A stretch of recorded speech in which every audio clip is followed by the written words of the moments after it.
ये कहानी है भारत के एक ऐसे वीर राजा की जिसके नाम से आज भी कांग्रेसी वामपंथी इतिहासकारों के कलेजों पर सांप लौट जाते हैं। वो राजा जिन्होंने 11वीं शताब्दी में मुस्लिम आक्रमणकारियों को ऐसा मुंहतोड़ जवाब दिया था जिसके बाद लगभग 150 वर्ष तक उन्होंने दोबारा पलट कर देखने की हिम्मत नहीं की। हम बात कर रहे हैं श्रावस्ती के राजा सुहेलदेव की। आज के उत्तर प्रदेश का अवध, पूर्वांचल और नेपाल से लगे तराई के इलाकों में राजा सुहेलदेव का शासन हुआ करता था। लगभग 1000 वर्ष पहले की बात है। मुस्लिम आक्रमणकारी महमूद गजनवी की सेना सिंधु नदी को पार कर भारत में घुस चुकी थी। गजनवी के भतीजे सैयद सालार मसूद गाजी के नेतृत्व में एक बड़ी सेना तेजी से पूरब की तरफ बढ़ रही थी। सालार मसूद मोहम्मद गजनवी का सबसे खूंखार सेनापति माना जाता था। ये वो दौर था जब भारत के अलग अलग इलाकों में कई राजाओं का शासन हुआ करता था।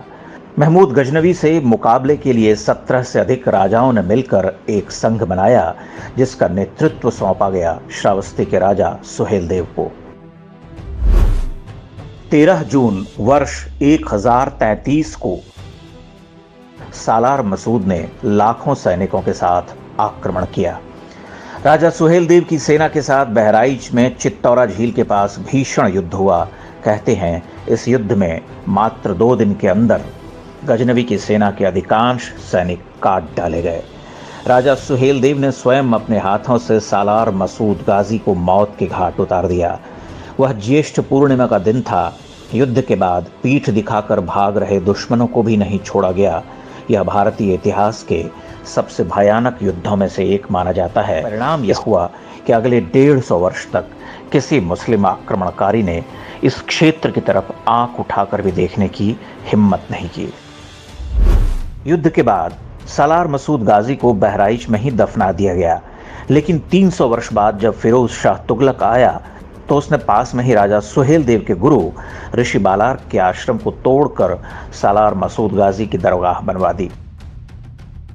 इसके बाद वहां हर साल उर्स होने लगा जिसमें कुछ हिंदू भी मन्नतें मांगने के लिए जाने लगे, बिना यह जाने कि वह किसकी मजार पर मत्था टेक रहे हैं।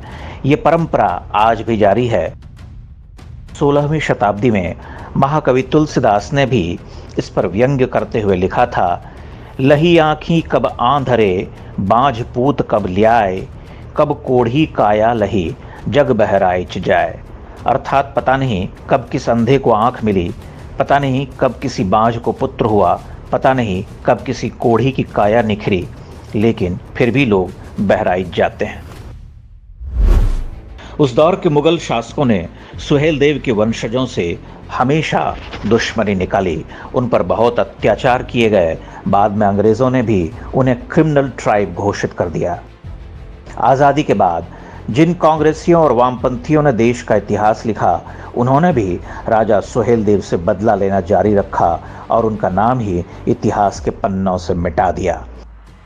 हालांकि वो राजा सुहेलदेव को लोक स्मृतियों से नहीं मिटा पाए। पूर्वी उत्तर प्रदेश के इलाकों में सुहेलदेव की वीरता के किस्से आज भी लोकगीतों और लोक कथाओं के रूप में सुने सुनाए जाते हैं। अरे गायों का सेना आगे, हर कई के छाल करिया करन समरिया चलल। प्रधानमंत्री नरेंद्र मोदी के सत्ता में आने के बाद पहली बार राजा सुहेलदेव को पहचान दिलाने का प्रयास शुरू हुआ। भारतीय इतिहास से राजा सुहेलदेव की कहानी को एक सोचे समझे षड्यंत्र के तहत हटाया गया था। उनकी कहानी उन ढेरों झूठों को ध्वस्त करती है जिनके जरिए आज भारतीय समाज में दरार डालने की कोशिश होती रहती है। इस कहानी से पता चलता है कि मुगलों और अंग्रेज़ों से पहले के भारत में जाति के आधार पर भेदभाव का कोई स्थान नहीं था।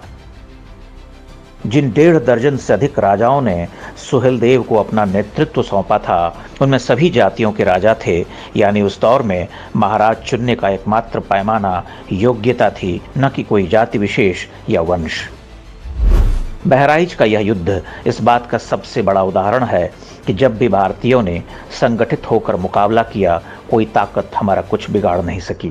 राजा सुहेलदेव की युद्ध नीति बताती है कि विधर्मी शत्रुओं पर कभी दया नहीं करनी चाहिए, उन्हें बेरहमी के साथ खत्म करना चाहिए, वरना वो लौटकर फिर से हमले करते हैं। देश और धर्म की रक्षा के लिए जो युद्ध राजा सुहेलदेव ने 1000 वर्ष पहले शुरू किया था, वह आज भी जारी है।